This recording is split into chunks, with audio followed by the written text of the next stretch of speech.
اللہ تبارک و تعالی اپنے بندوں کے حق میں رحمت والے فیصلے کرتا ہے، درگزر والا معاملہ جگہ جگہ قرآن مجید میں اللہ تعالیٰ نے اپنے بندوں پر رحمت کرنے کا ذکر فرمایا۔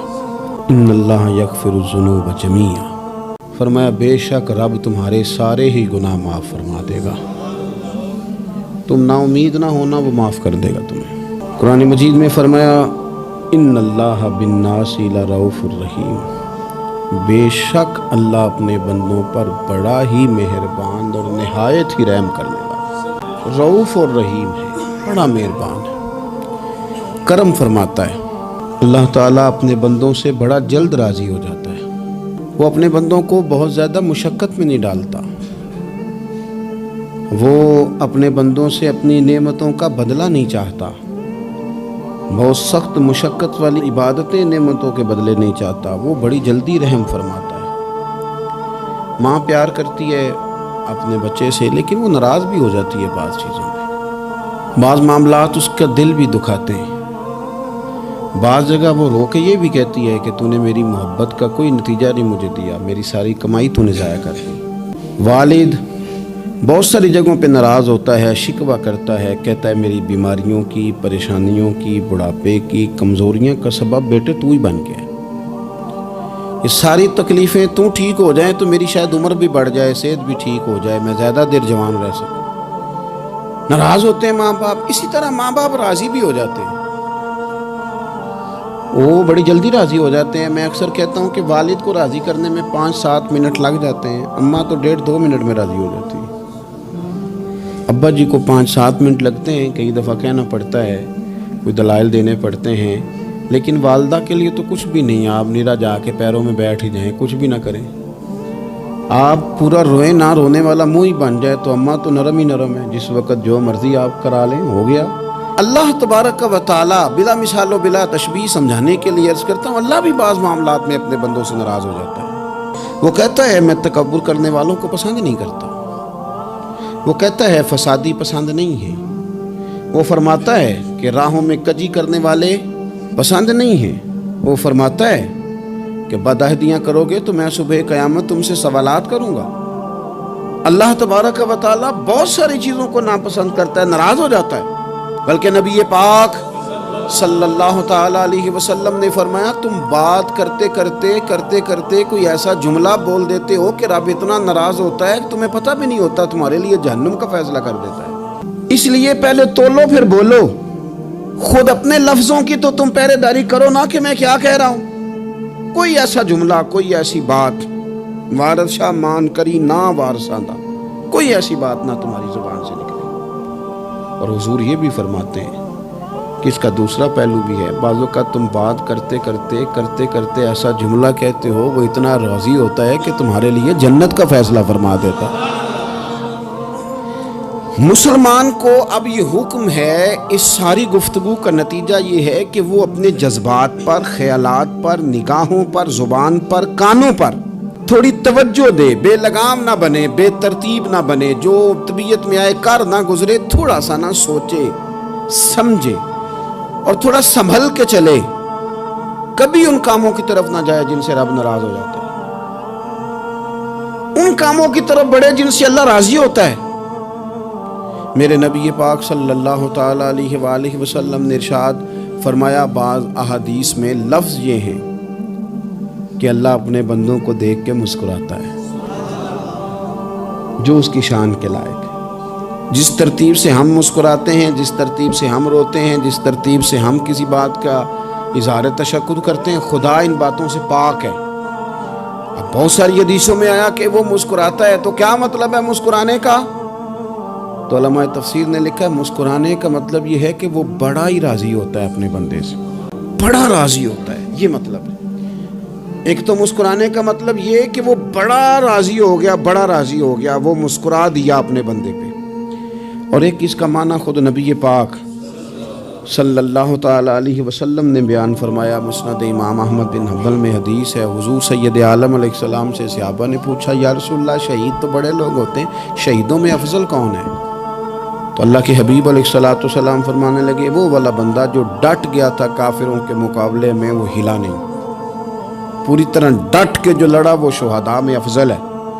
حضور فرماتے ہیں وہ جنت کے بالا خانوں میں سیر کرے گا اور رب اسے دیکھ کے مسکرائے گا، رب اسے دیکھ کے مسکرائے گا، اللہ تعالیٰ مسکراتا ہے اسے دیکھ کے۔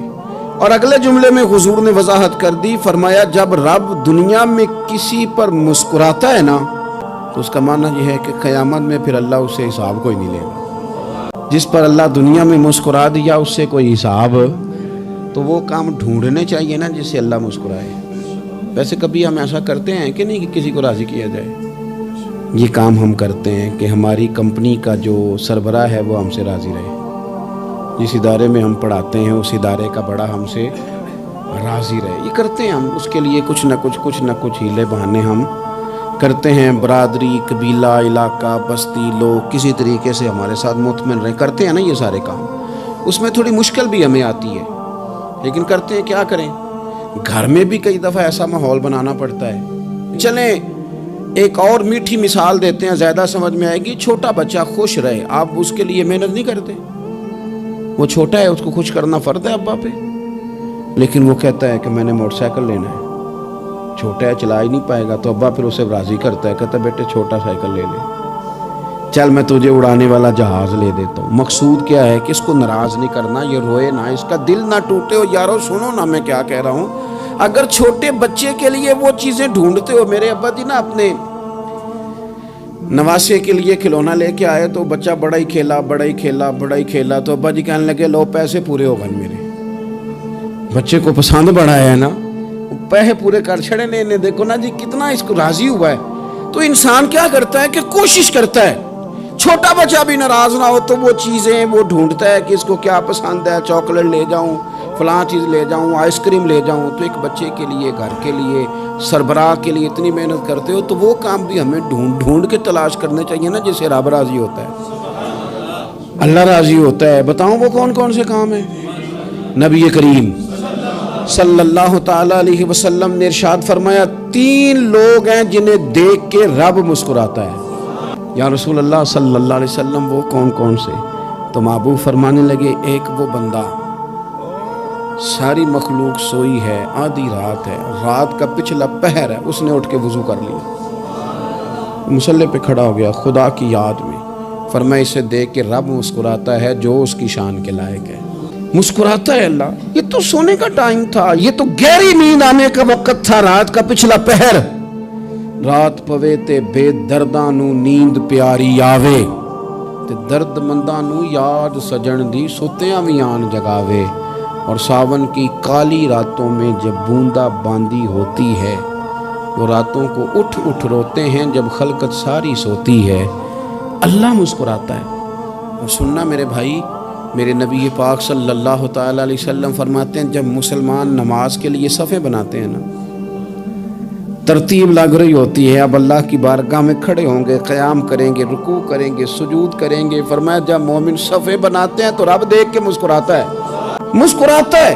کمال ہو گئے عروج بندگی کا، جب بندے کو دیکھ کے رب مسکرائے۔ خدا بندے سے خود پوچھے بتا تیری رضا کیا ہے، مسکراتا ہے۔ اور میرے نبی پاک علیہ السلام فرماتے ہیں جب مجاہد جہاد کے لیے صفیں سیدھی کرتے ہیں، آج تو یہ رب کے نام پہ مرنے ہی آ گئے، یہ صفوں میں کھڑے ہوں گے، ترتیب سے لڑیں گے، ترتیب سے گلا کاٹیں گے کافروں کا یا شہادت لیں گے۔ فرمایا جب جہاد کے لوگ صفیں بناتے ہیں تو رب انہیں دیکھ کے مسکراتا ہے۔ کتنے نصیبوں والا وہ بندہ ہے جسے دیکھ کے مسکرا دیا۔ او یار کبھی تیرا بیٹا تیرے سامنے مسکرائے نا چھوٹا، تو تیرا دل باغ باغ ہو جاتا ہے۔ تیری ماں بیمار کسی ایک دن صحیح طرح ہنس پڑے تو طبیعت خوش ہو جاتی۔ مجھے بتاؤ نا جس کا رب بھی اسے دیکھ کے ہنس پڑے، جو اس کی شان کے لائق ہے، کیا اس بندے کے نصیبیں ہیں، کیا اس کے مقدر ہیں۔ آپ اس مقام پر اپنے آپ کو لائیں۔ اب دیکھیں نا یہ حدیث آپ نے سن لی، اب ہم نے نا اس طرح صفیں نہیں بنانے جس طرح ساری دنیا، اب ذرا صفیں بھی شوق سے بنائیں گے، اب ذرا تھوڑا سا شوق پیدا کریں گے، بھئی یہ تو میں وہ کام کرنے لگا ہوں جسے دیکھ کے رب مسکراتا ہے۔ نبی پاک صلی اللہ علیہ وسلم نے فرمایا جب کوئی بندہ توبہ کرتا ہے نا، ہم توبہ کا رٹا لگاتے ہیں، یا اللہ میری توبہ، یا اللہ۔ اور توبہ کا تو مطلب یہ ہے کہ پچھلے گناہوں سے پکی پکی توبہ، آج کے بعد یہ غلطی نہ کرنے کا پکا وعدہ، تو نے ساری شب برات رو کے گزاری ہے، بتا سویرے جھوٹ جوڑنے کا ارادہ ہے تیرا؟ آج کے بعد رشوت تو نہیں نہ لے گا، ملاوٹ تو نہیں نہ کرے گا، یہ توبہ ہے۔ اور اگر سارے کام اسی طرح کرنے تو پھر یہ توبہ کا رٹا ہے، جتنا مرضی لگاؤ۔ حضرت علی بن ربیعہ رضی اللہ تعالیٰ عنہ فرماتے ہیں میں مولا علی کے ساتھ تھا، مقام حرہ کی طرف جا رہے تھے، حضرت علی نے ہاتھ اٹھا کے دعا مانگی ہماری تعلیم کے لیے، ورنہ حضرت علی ہم صحابہ کو محفوظ عن الخطا تو مانتے ہیں نا، ہاتھ اٹھا کے کہا اے اللہ ہمارے گناہ بخش دے، تیرے علاوہ کوئی معاف کرنے والا نہیں۔ اور پھر حضرت علی آسمان کی طرف دیکھا اور دیکھ کے نا حضرت علی بن ربیعہ کو تو مسکرائے۔ حضرت علی بن ربیعہ کہنے لگے حضور مسکرائے کیوں ہو؟ فرمانے لگے ایک دن میں حضور کے ساتھ اسی طرح آیا تھا، اسی طرح حضور نے دعا فرمائی تھی ہماری تعلیم کے لیے، اور پھر حضور مجھے دیکھ کے مسکرائے تھے اور فرمایا جب کوئی بندہ رب کی بارگاہ میں اس طرح استغفار کرتا ہے تو رب مسکراتا ہے، اور مسکرا کے فرماتا دیکھ لو میرے بندوں کو پتا ہے کہ میرے علاوہ معاف کرنے والا کوئی نہیں، انہیں پتا ہے، تم اس کی بارگاہ میں رجوع تو لاؤ، آؤ تو صحیح تو آنسو لے کر۔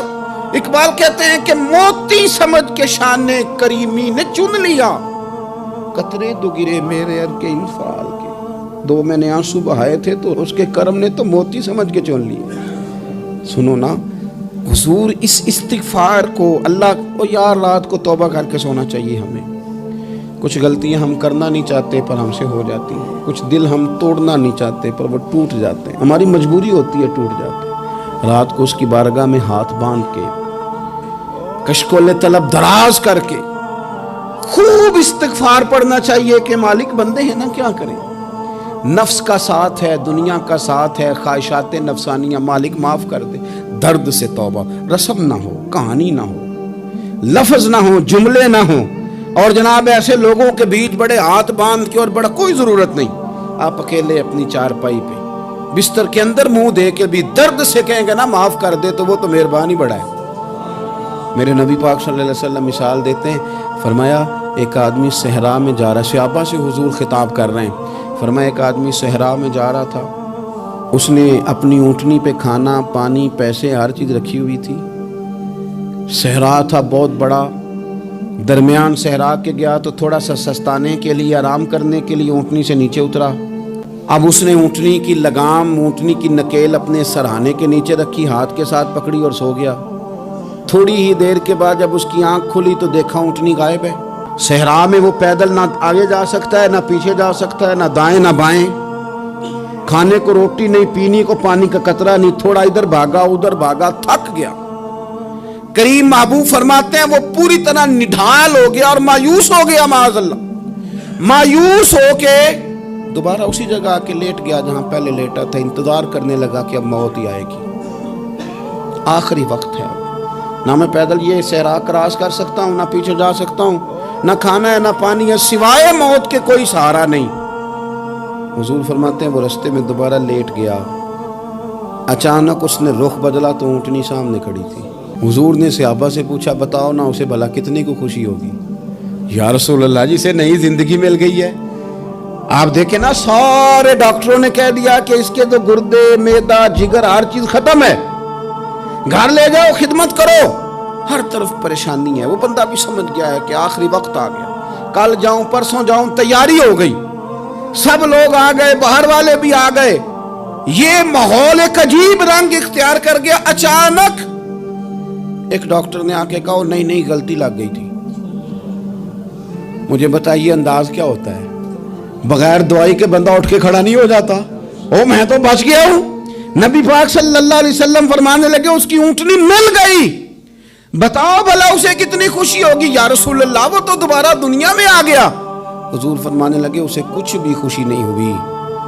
جب کوئی رب کا گناہگار بندہ آ کے توبہ کرتا ہے، رب کو اس سے کئی گنا زیادہ خوشی ہوتی ہے۔ میرا بندہ آ گیا، میرا بندہ آ گیا، میرے گھر آ گیا، اس نے آنسو بہائے ہیں، اس نے کہا اللہ میں تیرا ہی ہوں، تیرا ہی رزق کھاتا ہوں، تیری ہی زمین پہ رہتا ہوں، تیرے نام سے میری سانسیں چلتی ہیں۔ وہ آ گیا، فرمایا اس اونٹنی والے سے زیادہ رب کو خوشی ہوتی ہے جب گناہگار آ کے توبہ کرتا ہے۔ گناہگاروں کے آنسو اس کی بارگاہ میں بڑے مقبول ہیں، لیکن ہم رسم ادا کرتے ہیں، ہم اپنے آپ کے ساتھ دھوکہ کرتے ہیں، جھوٹ بولتے ہیں۔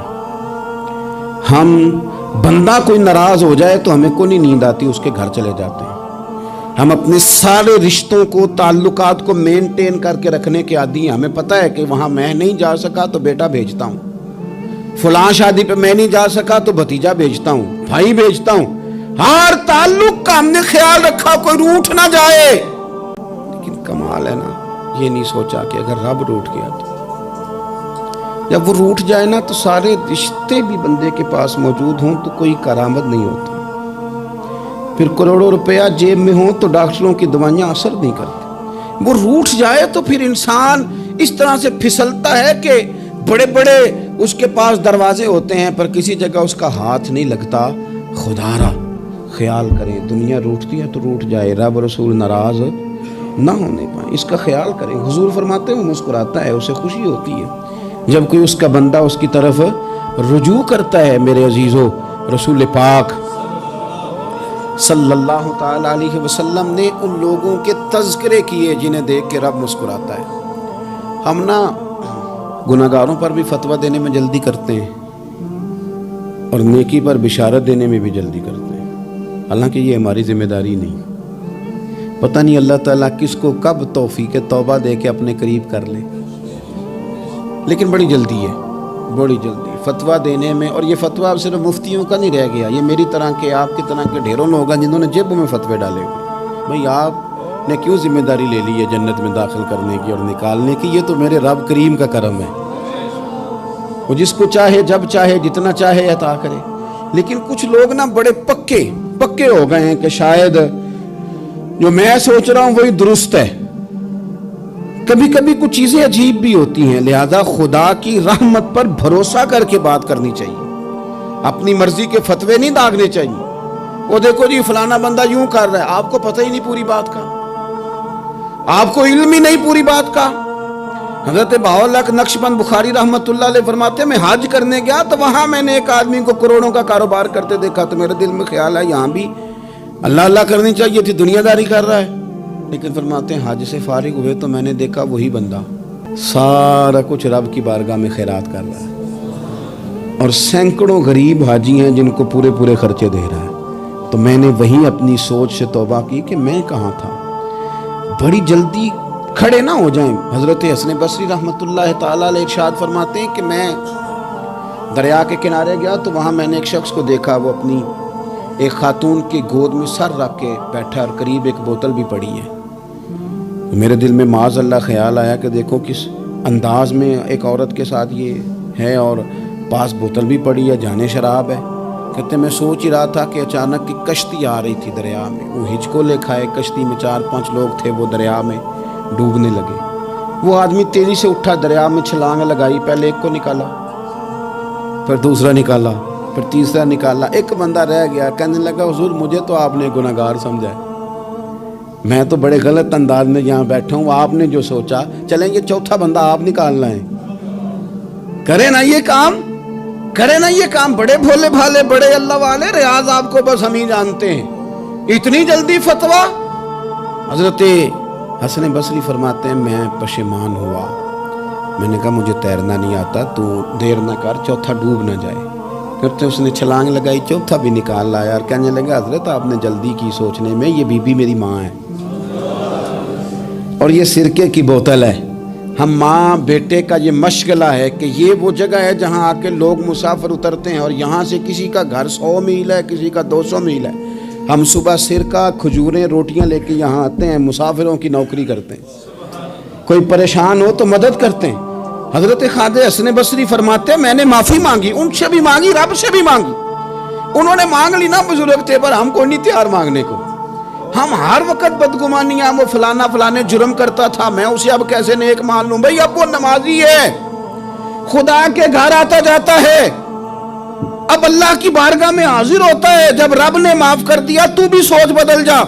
سنیں حضور کیا فرماتے ہیں، نبی پاک صاحب الاخلاق صلی اللہ تعالی علیہ وسلم فرماتے ہیں، مسند امام احمد بن حنبل دیکھیے، فرمایا رب اس وقت بڑا ہی مسکرائے گا جب قاتل بھی جنت میں جائے گا، مقتول بھی جنت میں جائے گا۔ یا رسول اللہ مقتول تو گیا، یہ قاتل کیسے چلا گیا؟ حضور فرماتے ہیں جائے گا اور رب مسکرائے گا جو اس کی شان کے لائق ہے۔ یا رسول اللہ کس طرح؟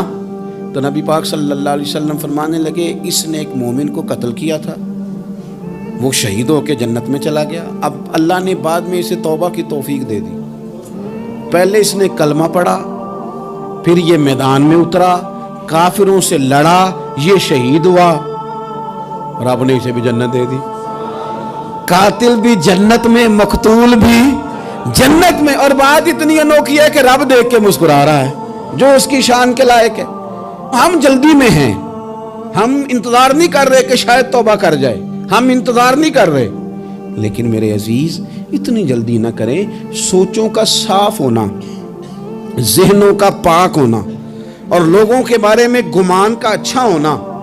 آپ کسی نفسیات کے ڈاکٹر کے پاس چلے جائیں، اسے کہیں ٹینشن بڑی ہے، میں ان کے مضامین پڑھتا رہتا ہوں، وہ سب سے پہلا سبق آپ کو یہ پڑھائیں گے کہ اچھا سوچا کریں۔ اچھا سوچنے سے بندہ تندرست رہتا ہے۔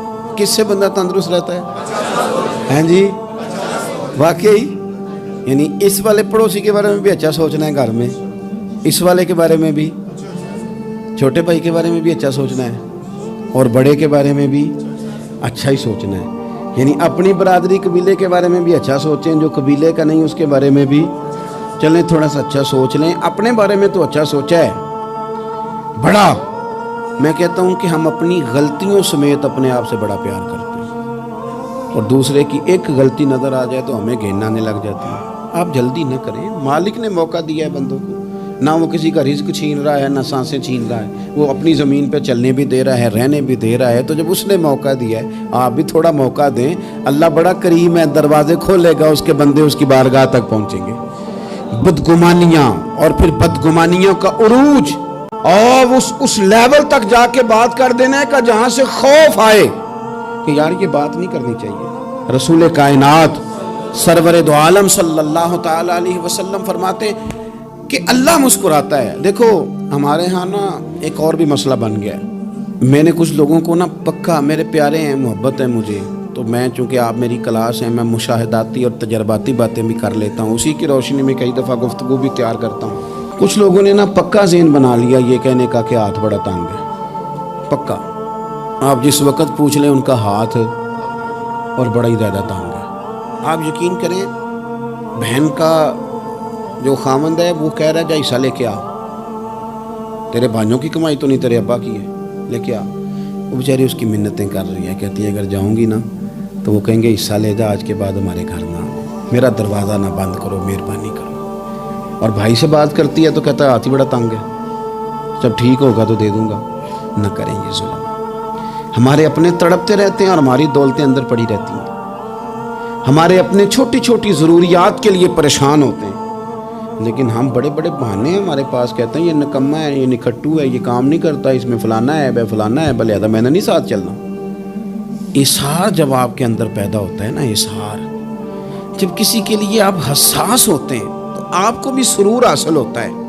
نہ کریں یہ کام کہ آپ کو اللہ نے وسعت دی ہے اور ہر وقت آپ ہاتھ تانگ ہونے کا رونا رو رہے ہیں، ہر وقت آپ یہ کہہ رہے ہیں میں بڑی آزمائش میں ہوں، جب خدا نے آپ پہ نہیں ڈالی تو اتنے جھوٹ بولنا صرف اس لیے کہ میرے پیسے بچ جائیں، صرف اس لیے کہانی سنانا کہ حالات میرے بڑے خراب ہیں کہ کوئی بندہ میرے سے کوئی تھوڑا بہت قرض نہ مانگ لے۔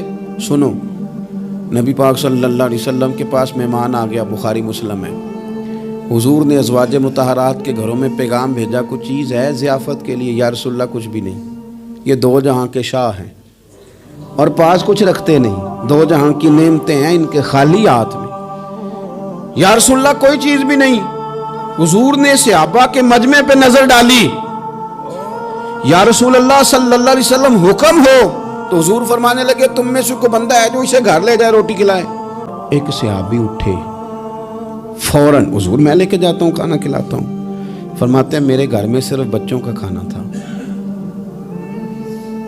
یہ نہیں کہ فریزر بھرا ہوا ہے نعمتوں سے، صرف بچوں کا کھانا، یہ نہیں کہ کسی کو دیکھ کے اپنی ہنڈیا پہ برتن دے لیا، صرف بچوں کا کھانا۔ کہتے ہیں گھر گیا، بیوی سے کہا کیا کیفیت ہے، کہنے لگی بچوں کی روٹی ہے۔ میں نے کہا بچے سلا دے، صبح ناشتہ کر لیں گے۔ تو کہنے لگی آپ کیا کھائیں گے؟ تو میں نے کہا نہ میں کھاؤں گا نہ تو کھائے گی، مہمان جو نبی پاک کا ہے،